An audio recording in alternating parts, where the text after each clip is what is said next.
Example. Let's take an example on measurement of temperature.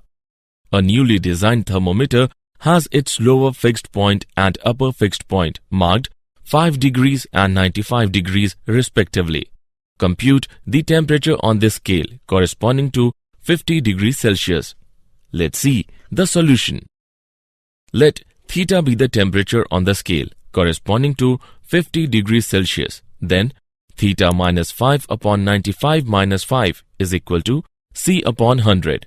On simplifying, we get theta minus 5 upon 90 is equal to 50 upon 100. Hence, theta is equal to 50 degrees. Thus, the required temperature on the scale of the designed thermometer is 50 degrees. For more such videos on all subjects, practice questions and a lot more, download iPrep and learn unlimited.